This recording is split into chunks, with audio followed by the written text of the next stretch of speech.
warahmatullahi wabarakatuh. Kami calon guru penggerak Angkatan 10 Kabupaten Sarolangun. Saya Tony Heriawan dari SMA Negeri 1 Sarolangun. Dan saya Usnialia dari SMK Negeri 11 Sarolangun. Saya Era Delviasari dari SMA Negeri 4 Sarolangun. Di kesempatan kali ini kami akan melakukan praktik coaching modul 2.3. Selamat menyaksikan. Assalamualaikum Bu Nia. Apa kabar Bu Nia? Alhamdulillah baik. Ya. Bagaimana kegiatannya sehari-hari? Alhamdulillah berjalan lancar Bu.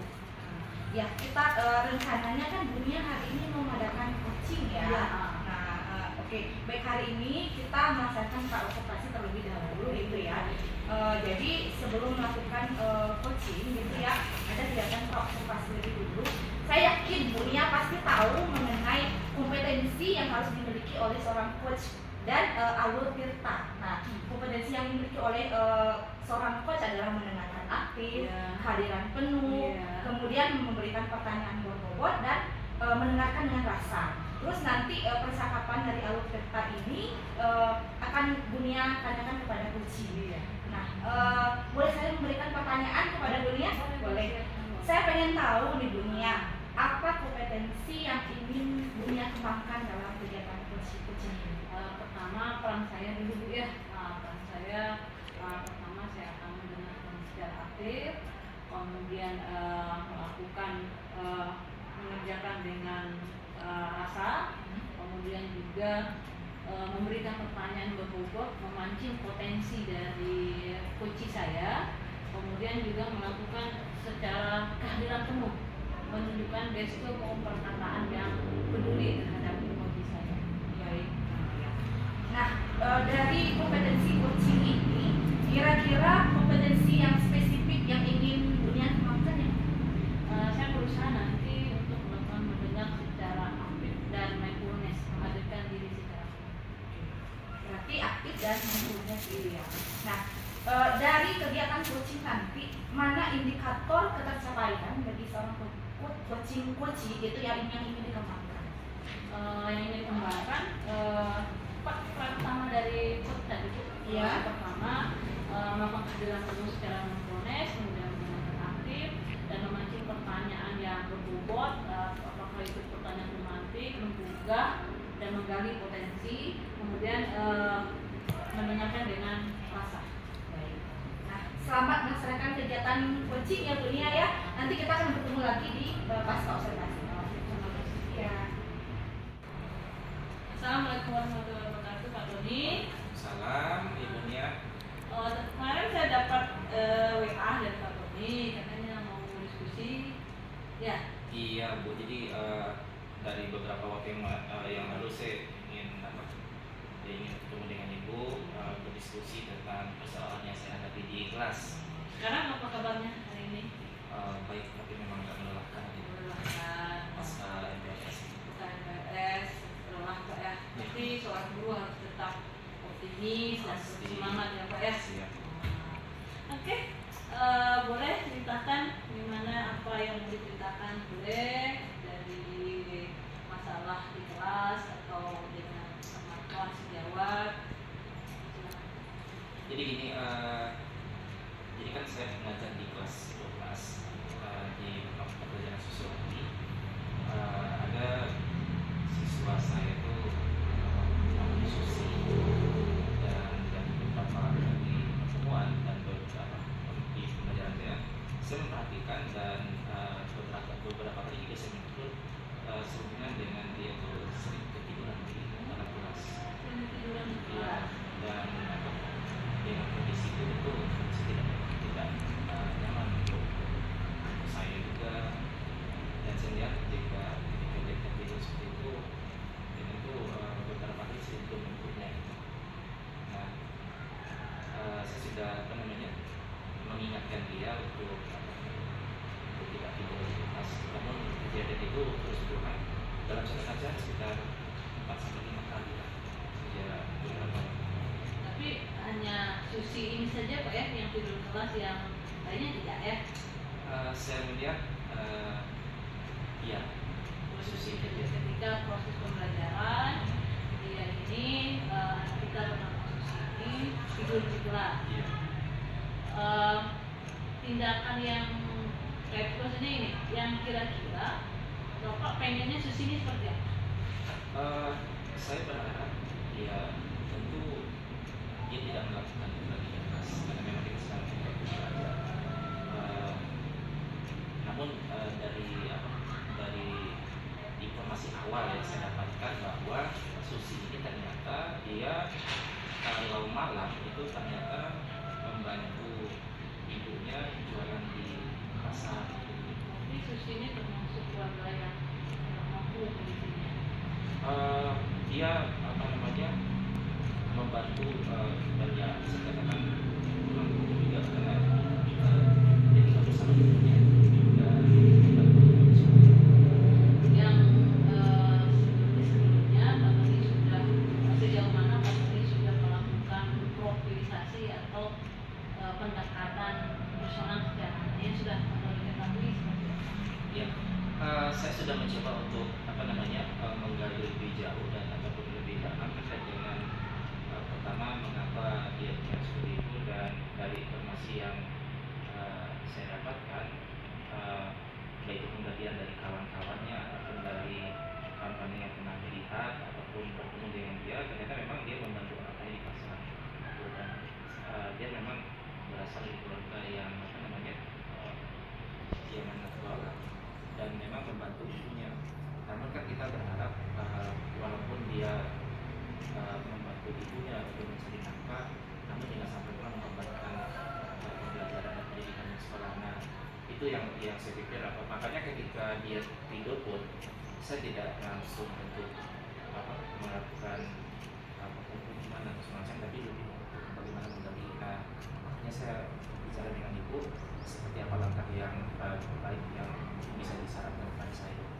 Apakah sudah selama pengamanan Pak Tony, karena kan kerja waktu ibunya, kemungkinan dia untuk tidak melakukan itu atau digantikan hari lain atau digantikan orang lain, apakah mungkin? Saya melihat saya memang belum pernah lihat langsung, tapi mendengar dengan hampir setiap malam karena kan jualannya itu mulai dari sore sampai jam tengah malam malahan.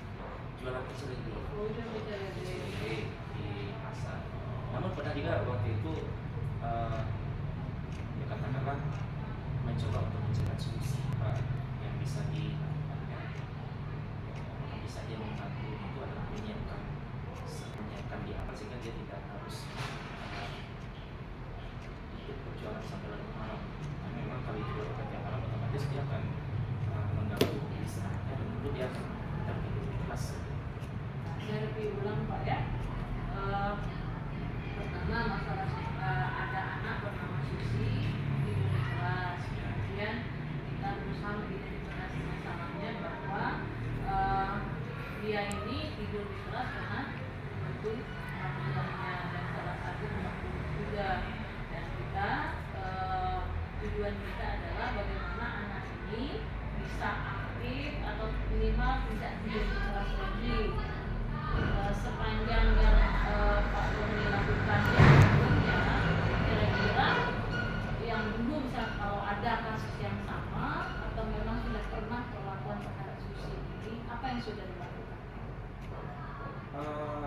supaya dia aktif kembali di kelas, tidak tidur di kelas? Saya sudah mencoba untuk memanggil anaknya secara personal dan tentu sudah saya sampaikan, namun dari apa yang saya sampaikan tetap berulang gitu. Nah, saya berencana apakah langkah yang saya lakukan ini benar atau seperti apa, ada masukannya. Rencana saya kita itu sebagai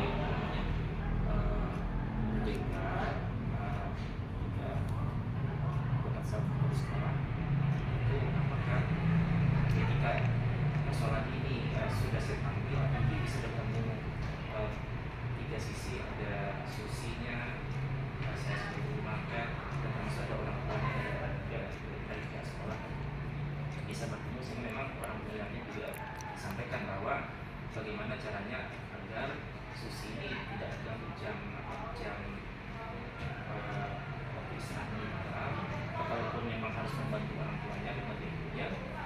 bisa di awal-awal, sehingga memang tidak memperlakukan waktu sampai malam untuk kegiatan di pasar. Kalau hasil diskusi dengan Susinya yang sudah Bapak lakukan apa saja? Yang sudah dilakukan menanyakan kepada itu tentang ini, dan dia akan berupaya untuk memperbaiki itu. Artinya dia bisa waktu belajarnya juga diupayakan bisa pulang di sekolah, kemudian untuk membantu orang tuanya bisa dilakukan di awal-awal. Tapi tetap lagi-lagi kepada itu, kadang berhubung yang di rumah itu cuma ada 2 orang, sehingga memang dia tetap harus di tengah malam saat itu harus selalu. Jadi sepanjang ini sudah dipanggil Susinya dan Susinya berkomitmen untuk melakukan itu, ternyata ketika dievaluasi belum mencapai iya. Pak ya. Jadi langkah berikutnya tadi Bapak berusaha untuk memanggil orang tuanya. Nah, dan ini selain yang 2 langkah ini tadi, kira-kira apalagi yang memang memungkinkan anak ini bisa aktif atau tidak tidur lagi di kelas? Saya nggak tahu ya, apakah perasaan bukan, apakah juga ini faktor, kalau saya melihatnya hanya Susi yang begitu menonjol, atau jangan-jangan sebenarnya ini persoalannya juga dari saya. Mungkin ketika saya mengajar di kelas juga tidak menarik bagi anak-anak, sehingga monoton, sehingga anak yang tertidur. Ya kalau yang lain saya lihat mereka tidurnya tidak seperti ada juga yang tapi tidak selalu dan dulu seperti Susi tadi. Kalau dari sisi itu saya pikir ini koreksi juga untuk saya. Tentu ke depan saya akan mencoba untuk memperbaiki metode pengajaran saya, bagaimana membuat kelas lebih aktif, lebih nyaman dan atraktif. Apalagi kan biasanya saya itu dapat kejadian terus. Itu apakah ada faktor itu juga kan anak-anak jadi kantuk. Dan di awal tadi saya melihat bahwa yang kantuk ini terutama itu si Susi. Apakah Bapak sudah menggunakan media pembelajaran, menggunakan video atau aplikasi tertentu sesuai dengan studi Bapak? Sejauh ini mungkin itu yang masih kurang. Saya harus berupaya untuk lebih baik lagi, membuat media pembelajaran yang lebih aktif, media pembelajaran yang bisa meningkatkan atau anak lebih aktif lagi, sehingga memang tidak ngantuk ya. Jadi beberapa solusi tadi Pak ya, saya review tadi. Pertama, melakukan pendekatan secara personal dengan Susi, kemudian komunikasi yang baik dengan orang tuanya, kemudian yang ketiga tadi melakukan variasi ya terhadap metode atau model pembelajaran, sehingga anak tidak hanya Susi, yang lainnya kira-kira ketiga alternatif ini Bapak bisa melakukannya dan bisa kita evaluasi lagi berapa lama? Mungkin dalam beberapa bulan. Karena saya juga akan terkait dengan cara mengajar tadi, saya akan mencoba untuk membuat media kemudian dari sisi sisinya tadi kita akan mencoba untuk melakukan secepatnya juga dalam beberapa minggu ini, beberapa kesempatan. Nanti 1 minggu lagi lah Pak ya, 1 minggu lagi kita lihat ini apakah jadi perubahan, kita diskusi kembali. Oke, alhamdulillah saya senang bisa berbagi dengan Bapak. Mudah-mudahan kita sama-sama berkomitmen untuk melakukan perubahan yang ke arah yang lebih baik ya Pak Tony. Iya, saya juga selalu mengajar, artinya tadi dari sisi kita berpikir kita sudah memberikan pembelajaran yang baik untuk tapi ternyata memang dari hasil diskusi ini bisa jadi kesalahan itu bukan hanya sumber dari siswa, bisa jadi sumbernya itu juga dari kita sendiri.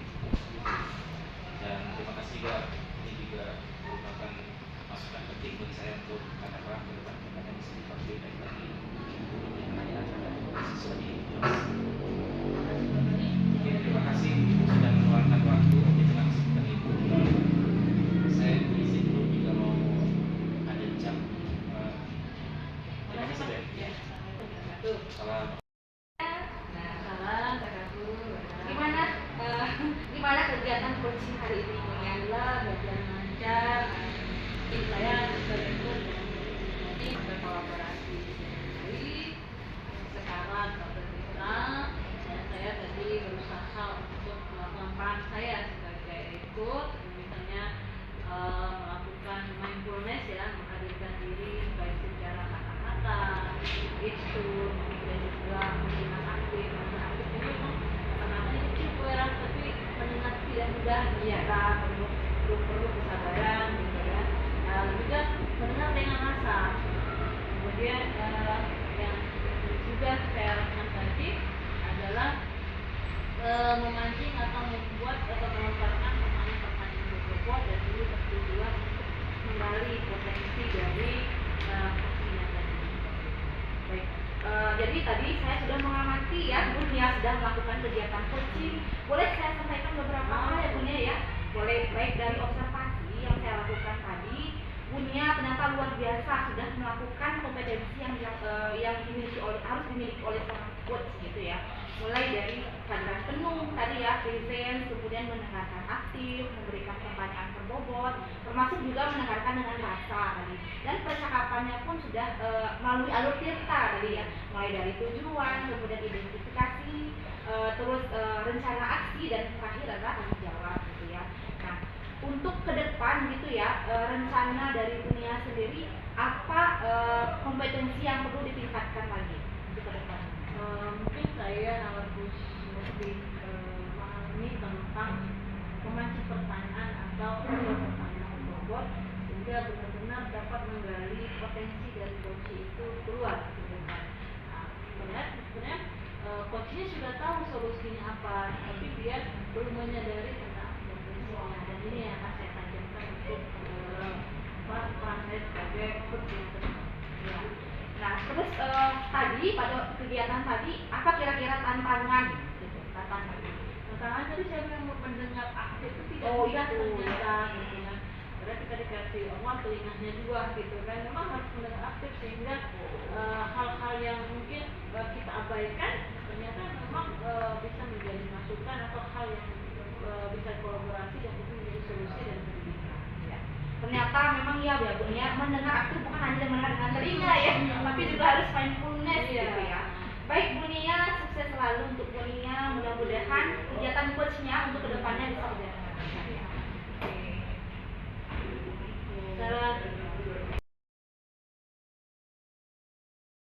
Waalaikumsalam warahmatullahi wabarakatuh. Apakah hari ini sehat? Alhamdulillah, luar biasa. Istri anak-anak sehat ya Pak ya? Iya, istri agak kemarin agak trouble. Oh juga. Ya. Tapi Pak ya? Ya. Oke, sebelum Pak Tony katanya mau melakukan coaching ya? Ya, pada hari ini dengan Ibu Era. Nah, sebelumnya saya mau melakukan observasi dulu Pak mengenai proses coaching tadi. Kira-kira persiapan apa yang sudah Bapak lakukan? Ya, tentu dalam hal sebagai coach ada beberapa hal yang harus kita persiapkan terkait dengan diri kita sendiri, bagaimana kita bisa melakukan hadir secara utuh di dalam melakukan proses coaching itu sendiri, kemudian bagaimana nanti juga melakukan mengeksplorasi dengan pertanyaan-pertanyaan yang bisa menggali dan berbobot tentunya, serta kita juga harus mendengar secara aktif, juga mendengarkan dengan rasanya memang perhatian kita terhadap coaching kita itu bisa penuh secara utuh karena memang hasil kita. Kira-kira dari 4 peran tadi itu peran utama ini yang akan Bapak munculkan atau dominan nanti pada proses coaching itu yang mana? Mungkin akan mencoba mendengar secara aktif dan mendengarkan dengan rasa, karena bagaimanapun dari diskusi yang kita lakukan itu kan dari permasalahan yang diajukan, kemudian jawaban kita kan mencoba menggali jawaban-jawaban dari proses itu sendiri, karena bagaimanapun kita hanya mencoba memfasilitasi dan memberikan ini agar proses bisa menemukan jawabannya. Itu yang saya lakukan. Bagus rencananya mudah-mudahan nanti proses coachingnya berjalan dengan baik ya Pak. Nah, itu saja, nanti mungkin nanti kita ketemu lagi di pasca coach, biasanya kita usah lagi ya. Selamat bekerja, beraktivitas, prosesnya semoga berjalan. Assalamualaikum warahmatullahi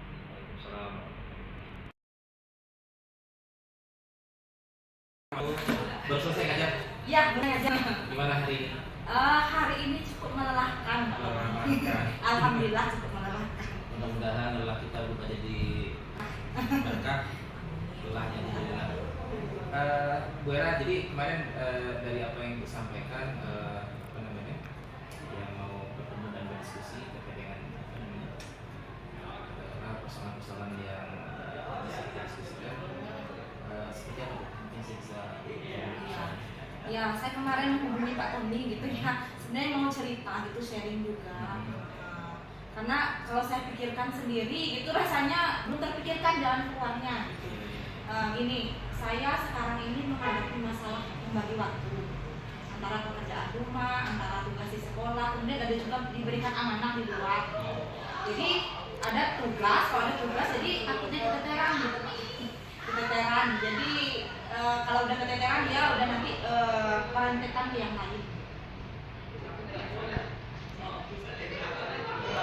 Ya, mohon maaf nih Bu Era, Ya. kita di sini Ibu sebagai rekan kerja saya di sekolah ini dan saya sebagai guru di sini juga apa namanya sharing dan lain sebagainya, yaitu kita bagaimana persoalan-persoalan yang dihadapi baik itu dari siswa dan guru ataupun bisa ada solusinya, dan seperti yang disampaikan tadi ya hari ini kita mencoba untuk mendiskusikan dan mudah-mudahan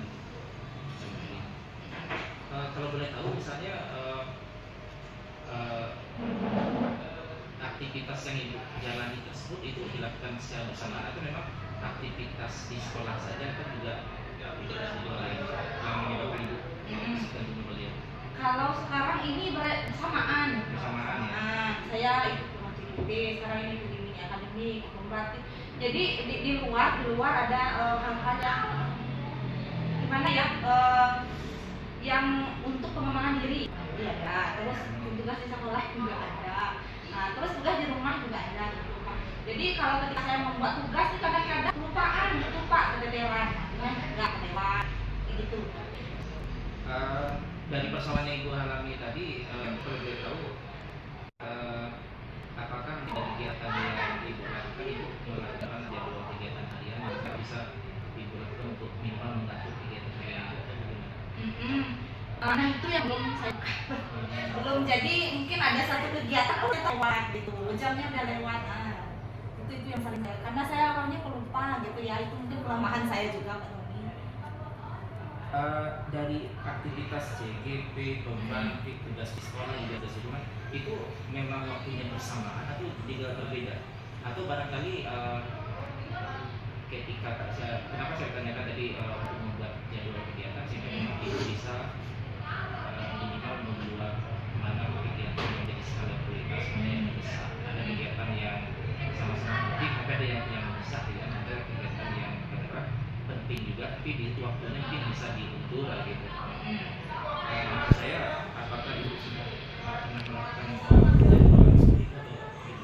Nah itu yang belum saya lakukan, mungkin baru terpikirkan sekarang nih Pak Tony ya. Berarti saya harus membuat list prioritas gitu ya, yang mana yang prioritas utama bagian atas gitu ya, yang mana yang belum terlalu mendesak berarti saya taruh di bagian yang bawah gitu. Nanti kalau setelah kegiatan ini saya coret gitu, mungkin baru terpikirkan sekarang. Iya. Tapi salah satu solusinya kita coba untuk menginventarisir dulu atau mencoba melakukan pemetaan persoalan dulu, artinya seperti apa Ibu kan kesulitan untuk membagi waktu ini. Ada beberapa tugas tadi bisa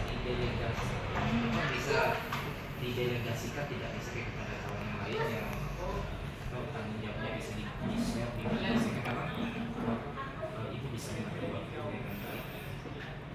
Kalau tugas pokok di sekolah, kalau untuk mengajar saya rasa nggak bisa. Nggak mungkin. Kalau tugas-tugas yang kayak di kelas mungkin bisa dialihkan ke yang lain gitu. Tapi Tapi kalau untuk tugas-tugas kayak mengembangkan potensi diri, nggak mungkin saya ceritain nggak mungkin. Jadi ya memang saya yang harus, kayaknya ini permasalahannya ada di saya, ini berarti sumbernya adalah dari saya. Berarti saya yang harus mencari solusinya. Berarti sebenarnya kalau saya lihat identifikasi masalah itu sebenarnya sudah nampak dari sudah nampak dari apa Ibu Era utarakan dan bagaimana solusinya nampaknya juga sudah mulai terdampak gitu.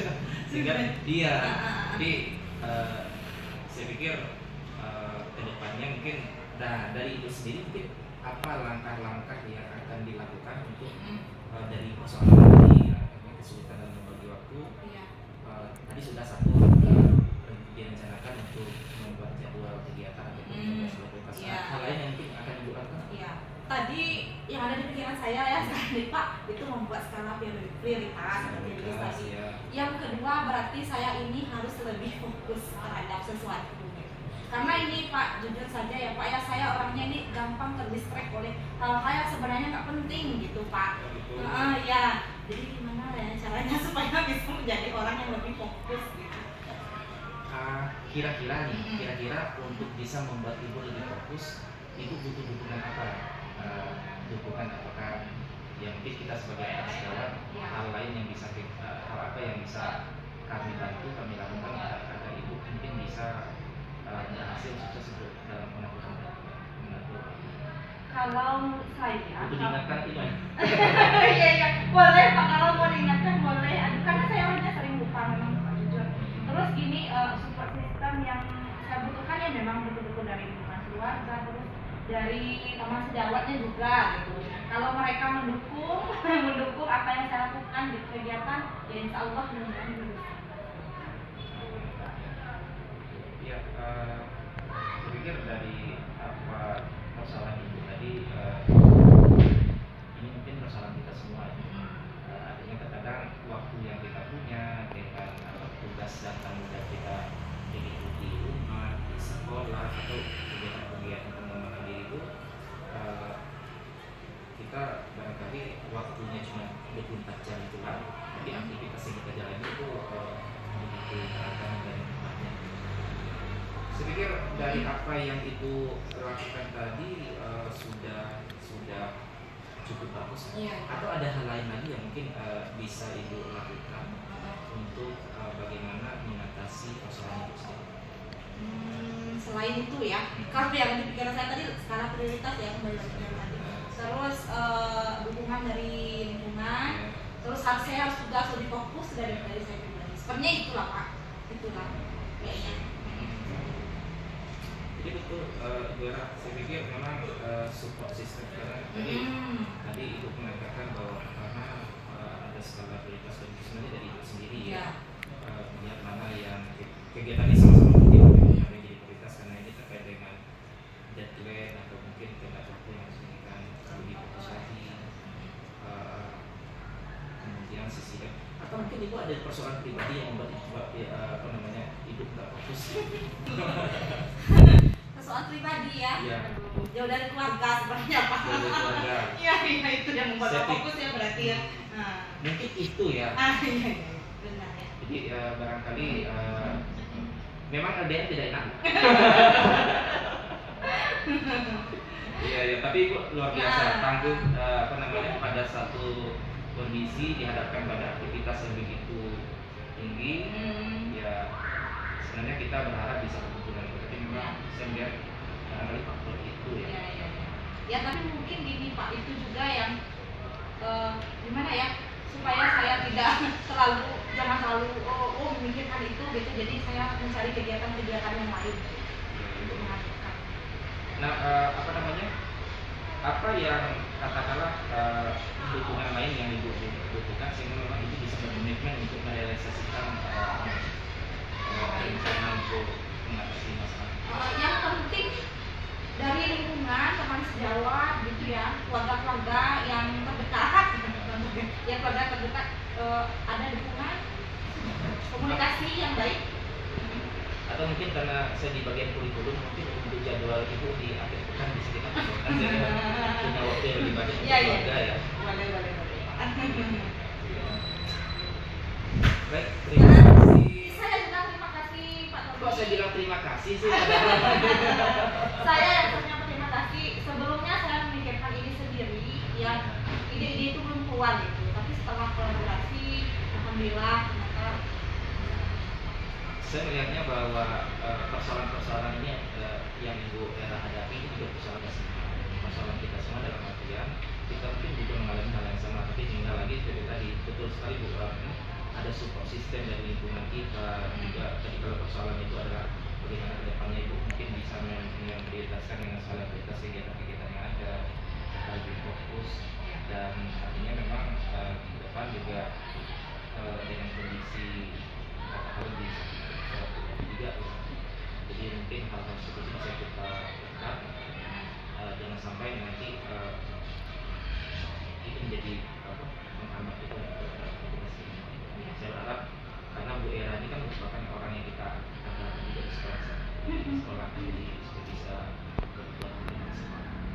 Seperti itu, saya bukan mengetahui karena memang Ibu juga masih ada jam. oh iya Pak. Tapi saya kenal marah pula sama guru pikir kurikulum. Iya, terima kasih ya Pak. Saya permisi dulu Pak. Oke, siap. Assalamualaikum. Assalamualaikum.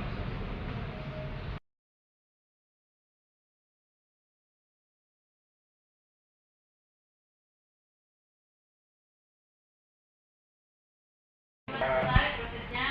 Iya tadi Ibu, jadi sudah tadi dilaksanakan terkait dengan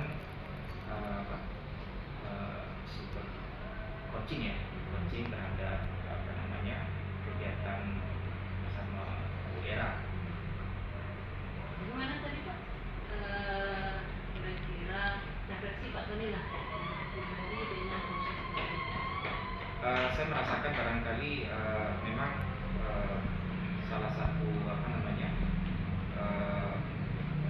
tahapan dari coaching ini adalah bagaimana kita bisa hadir secara penuh, kemudian mendengarkan secara aktif dengan mengajukan pertanyaan yang berbobot, dan juga bagaimana kita antusias terhadap apa yang kita lakukan. Saya merasakan barangkali dari apa yang sudah saya lakukan mungkin masih ada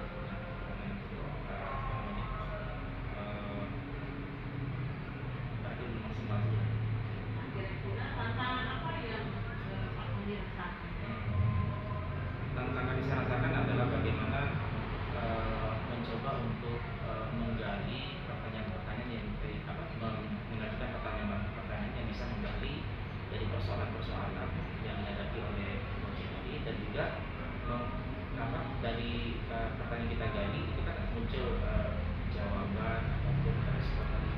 Sedangkan kalau di kegiatan ini kan diharapkan persoalan-persoalan yang dihadapi oleh coaching itu bisa teratasi dengan dari dia sendiri yang kan. Jadi sifatnya kita dalam coaching ini kan ada bagaimana memancing bagaimana kita bisa menstimulus dengan pertanyaan-pertanyaan itu sehingga memang tergali apa yang ingin kita ungkap dan kita bahas. Kira-kira dari proses coaching tadi yang menjadi harus Bapak perbaiki lagi untuk kaitannya tidak lanjut yang Bapak sebagai pendidik. Saya lihat barangkali untuk bisa lebih perhatian itu lebih penuh lagi, lebih mindfulness-nya terhadap ketika sedang proses coaching itu sedang berlangsung. Ya mudah-mudahan ini depan ini bisa diperbaiki lebih baik. Boleh apa ya saya melakukan penilaian Siap. proses tadi, tapi semua luar biasa Pak Tony sudah melakukan peran-peran dari coach itu dengan baik. Jadi mindfulness, pertanyaan proporsi dan mengenali potensi dari coachingnya, kemudian mendengar dengan gestur tubuhnya, perkataannya, melakukan komunikasi yang setara dan memitra, kemudian mendengarkan dengan rasa sehingga pembicaraan atau komunikasi dalam perjalanan proses coaching itu berjalan dengan lancar, natural dan alami, gitu kan? Dan alur ceritanya pun terjaga dengan baik. Jadi waktu 15 menit itu bukan ngobrol atau ngerti, tapi memang produktif untuk mencari solusi dari permasalahan dari coaching atau mungkin hari ini pasca observasi kita ini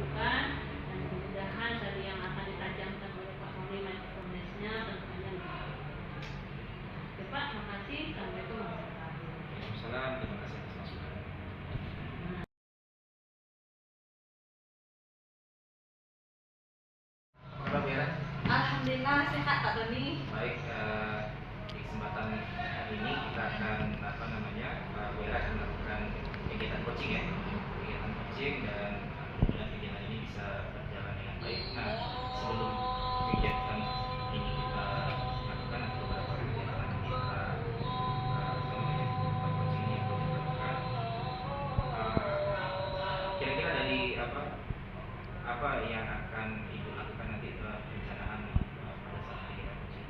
Baik, saya sudah menyiapkan diri Pak Tony sebagai seorang coach gitu ya. Berarti harus memiliki kompetensi yaitu kehadiran penuh gitu Pak, present, kemudian mendengarkan aktif, memberikan pertanyaan terbuka dan berbobot, kemudian mendengarkan dengan rasa. Kemudian nanti percakapannya saya usahakan dengan alur cerita. Dalam kegiatannya pun barangkali dari kompetensi coach itu sendiri, apakah bagian mana yang kita akan lebih dimaksimalkan?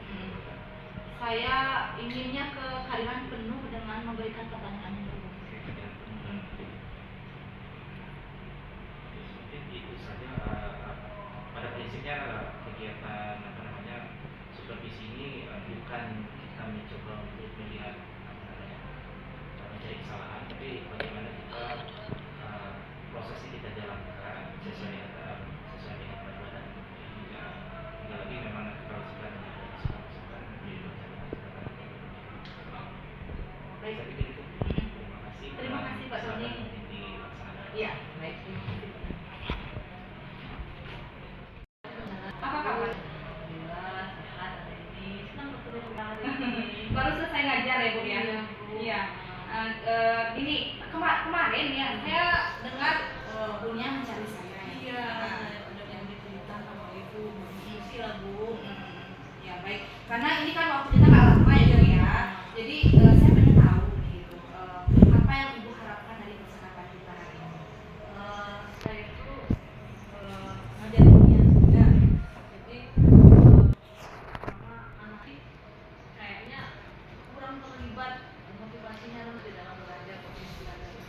Misalnya kalau ngasih pertanyaan tidak mau, jawab soal hanya beberapa orang, dan hasil belajarnya pun kurang sesuai dengan ekspektasi saya gitu. Nah, kira-kira ini tanda-tanda yang ini amati di kelas itu seperti apa anak itu tidak termotivasi untuk belajar? Kadang ngobrol, misalnya saya sudah ngajar untuk ada yang ngobrol, ada juga yang mengisi keluar. Memang sih ada, masih ada beberapa dari kelas gitu kan. Tapi ketika ada 5 orang seperti itu pasti mengganggu kita kan dalam proses belajar kan. Nah, jadi mereka ini tidak ada motivasi, keterlibatannya lah rendah dalam pekerjaan tugas, dalam kita diskusi, mereka tidak berperan aktif, ketika diskusi juga tidak bertanya gitu. Berarti yang saya tangkap dari percakapan kita tadi ya Bunia ya, karena itu tidak fokus ada yang kemudian ada yang keluar masuk, kemudian ada yang ngantuk juga Bu, ada yang ngantuk, kemudian diskusinya tidak berjalan aktif. Baik. Nah itu seberapa sering terjadi di kelas kimia? Rata-rata setiap pembelajaran kimia terjadi Bu. Berarti setiap pembelajaran Iya, ya. dan mereka ini orangnya itulah prosesnya kan, itu. Oke baik. Jadi setiap pembelajaran itu terjadi. Nah, Hmm. kira-kira menurut pendapat Bunia apa faktor yang menyebabkan siswa menjadi seperti itu? Faktor lah Bu ya, mungkin materi pelajarannya yang sulit gitu kan banyak hitungannya, mungkin mereka belum selesai dengan numerasinya. Jadi ketika saya mengajar misalnya 0,5 dibagi 0,3, mereka nggak ngerti, jadi kan mungkin kesiapan belajar mereka juga. Kemudian pengaruh teman-temannya juga, misalnya ada yang ngantuk tadi mungkin pengaruh malam ya, sehingga menular gitu kan, dari ngajak ngobrol yang ngantuk, ditambah lagi mungkin pelajarannya tadi itu yang tidak baik, sehingga itu semakin crowded, itu semakin tidak nyaman gitu saya melihatnya. Iya.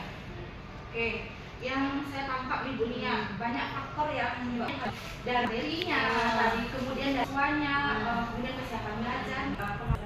Kalau secara spesifik ya Bunia ya, kalau dari segi guru ada Ini juga saya juga bukan salah nanti saya pikir juga jangan-jangan metode saya tidak variatif gitu kan. Ada pernah dulu saya karena kimia praktikumnya Bu. Nah, kalau praktikum mereka itu aktif belajar gitu kan. Tetapi ketika diskusi memang kurang aktif gitu kan. Jadi mungkin dari segi metode saya atau mungkin media saya yang tidak update atau tidak membuat mereka excited terhadap proses belajar itu. Kalau saya pakai media, mungkin medianya itu aja gitu ya. Misalnya saya pakai sistem Brody, pakai aplikasi itu aja, misalnya nomor misalnya kan itu aja terus. Mungkin saya buat nanti aplikasi sehingga mereka lebih wow ada hal yang baru gitu ya. Metode saya yang mungkin yang nggak variatif. Ya, berarti ini ya Bu Nia ya. Kalau dari segi Bu Nianya sendiri, berarti medianya Iya, gitu ya, media iya. tidak update. Ada nggak faktor-faktor eksternal yang lain yang mempengaruhi? Mungkin bisa dari teman, dari Iya. keluarga, dari Orang tuanya mungkin karena kan sekolah saya ini kan bukan kota besar Bu, di pinggir ini juga dibilang di pelosok sih bukan, tapi daerah antara lah gitu kan. Tapi memang pendidikan orang tuanya masih SD, SMP, SMA ya, jenjang tinggi gitu kan. Jadi dan orang tuanya memang karena dia di tingkat SMK, karena orang tuanya nganggap anaknya sudah dewasa, sudah bisa ngatur diri sendiri. Tapi kan kenyataannya mereka masih butuh bimbingan atau pendampingan orang tua, sementara orang tuanya disibukkan dengan kerjaan mencari nafkah segala macam, sehingga anaknya tidak termonitoring atau tidak terbimbing yang baik di rumah. Itu faktor dari itu. Juga circle mereka, circle persahabatan mereka yang memang yang saya katakan tadi, mungkin saya sudah melakukan pendekatan juga di beberapa teman-temannya, sudah bertanya, kerjaan juga sudah bertanya, ternyata memang yang ngantuk-ngantuk ini rata-rata pulang atau mungkinnya hingga larut malam gitu. berarti kompleks ya Bu Nia ya, dari gurunya, dari siswa, kemudian dari circle temannya, ya, kemudian dari teman keluarganya. Nah, kira-kira apa strategi gitu ya yang tepat, kira-kira langkah yang akan Bu Nia lakukan untuk menghadapi masalah ini? Mungkin yang terpikir saya saat ini pertama, saya harus melakukan metode atau model pembelajaran yang variatif. Yang kedua, pembelajaran yang berpusat pada siswa. Jadi nggak saya lagi tuh ngomong di depan kelas gitu kan dari A sampai Z, tapi bagaimana caranya nanti siswanya yang lebih interaktif. Salah satunya adalah dengan menggunakan aplikasi yang mereka sukai. Misalnya kalau di dunia tubuh ya ada namanya virtual lab. Mereka bisa punya gadget naikkan suhunya segala macam. Jadi ini saya dapat itu. Yang kedua, yang ketiga mungkin saya harus melakukan diagnostik kognitif belajarnya Bu. Jadi nggak bisa saya samain semua gitu kan. Yang si Budi misalnya dengan Susi itu sama aja, nggak bisa ternyata karena mungkin si Budinya belum paham tuh tentang pembagian segala macam. Jadi saya harus melakukan kolaborasi dengan guru matematika mungkin Bu ya, sehingga si Budi ini bisa tertolong gitu kan. Dan juga soal-soal yang saya kasihkan berarti harus variatif, harus kerja keras kayak Bu ya sekarang. Jadi itu dan mungkin tadi orang tua Bu ya, kalau selama ini saya tuh hanya melalui WA aja Bu sama orang tuanya Bu, ternyata tidak efektif. Berarti memang harus ketemu ya Bu ya, harus ketemu dan berinteraksi lah ya, lebih dekat lagi sehingga orang tua juga mengamati atau tahu gitulah kondisi anaknya seperti apa begitu mungkin. Baik, berarti Bu Nia sudah memikirkan gitu ya langkah-langkahnya. Iya, Iya, langkah-langkah dari dari Bu Nia sendiri, kemudian juga mengadakan visiting ya ke keluarganya. Nah, kira-kira gini, ada nggak hambatan atau kendala Bu Nia untuk mengimplementasikannya? Mungkin saya butuh inilah waktu yang lebih banyak ya, dan waktu yang lebih banyak, dan karena ini menyangkut pembinaan kepada anak dan juga orang tuanya gitu kan. Jadi pertama waktu, kemudian bagaimana saya lebih update terhadap teknologi lah seperti itu. Berarti waktu dan update harus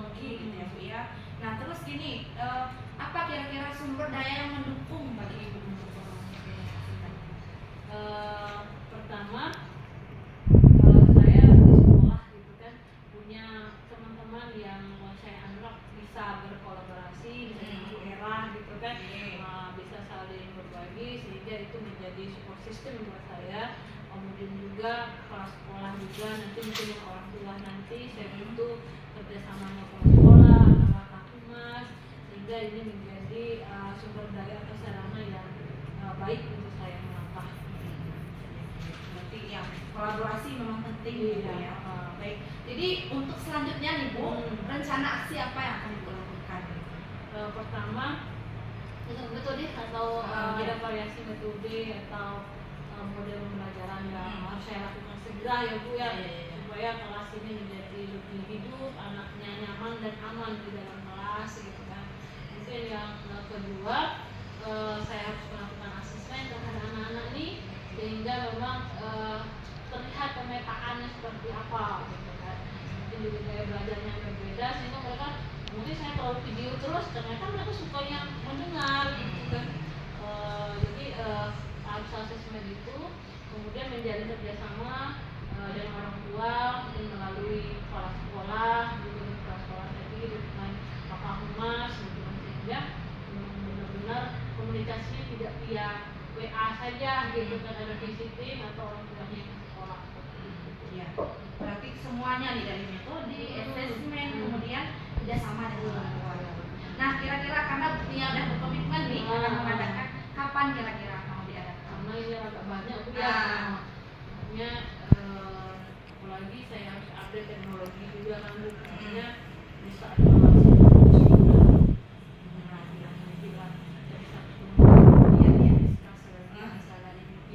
mudah-mudahan Ibu ada waktunya.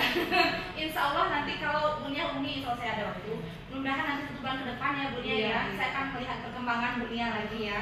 Mudah-mudahan sukses ya Bunia ya, semangat selalu. Terima kasih Bu. Assalamualaikum.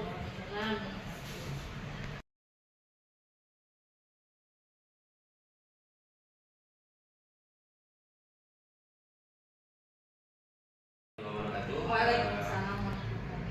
Bu Era, tadi sudah sama-sama kita lakukan di sesi akhir ini, artinya kegiatan terakhir atau penutup dari setelah kegiatan coaching tadi ada beberapa hal yang mungkin saya sebagai supervisor yang mencoba untuk mengamati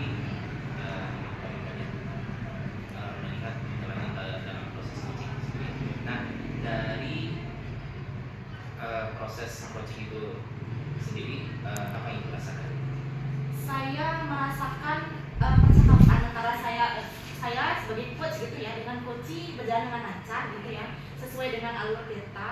Tadi saya sudah menanyakan apa tujuannya gitu ya, tujuan dari percakapan ini apa, sampai ke komitmen dan tanggung jawab dari coach saya. Saya rasa sudah berjalan sesuai dengan alur kita. Oke, saya lihat dari proses awal kompetensi sebagai seorang coach itu biasa sekali. Nah, intinya kalau dari sisi proses yang dirasakan tadi mungkin bisa juga tidak juga banyak komentar, namun dari beberapa dari perjalanan yang sudah dilakukan tadi mungkin saya akan memberikan beberapa catatan ya. Yang pertama, hasil observasi itu yang saya lihat bahwa Ibu sebagai coach sudah memberikan kehadiran penuh dengan memberikan perhatian, baik dari sisi gesturnya, baik dari sisi merespon dari coach itu sendiri, sehingga memang saya melihat proses percakapan tadi itu mengalir gitu. Makanya saya mengatakan bahwa coachnya mantap, aktif, hadir dengan kehadiran penuh, sementara coachnya itu juga luar biasa. Jadi ibarat perjalanan itu mengajukan pertanyaan yang runtut dalam menggali pokoknya kalau saya mengatakan bukan berlebih-lebihkan, jadi memang dari sisi perjalanan yang saya amati proses ini sudah sangat berjalan dengan baik, lancar, dan semoga ini tetap bisa dipertahankan, dan mudah-mudahan memang pada akhirnya nanti ketika memang ada persoalan-persoalan di depan yang kita hadapi bersama kami itu bisa berjalan dengan baik. Saya melihat ibaratnya proses coaching hari ini itu sangat luwes ya. Luwesnya itu baik itu dari sisi coachingnya dan dari sisi Ibu sebagai coach itu sudah ya top lah. Bukan lebih-lebihkan, tapi memang sudah cukup bagus. Apa kira-kira yang perlu ditingkatkan? Ya, barangkali sebenarnya yang perlu ditingkatkan lagi kan tadi Ibu lebih bagaimana untuk kehadiran umum dengan artinya dari dua target itu saya lihat itu sudah tercapai, ya sudah tercapai. Tinggal lagi bagaimana actionnya lebih untuk ke depannya. Saya pikir itu saja. Kalau dari sisi Ibu tadi sudah mengawali dengan baik sekali mulai dari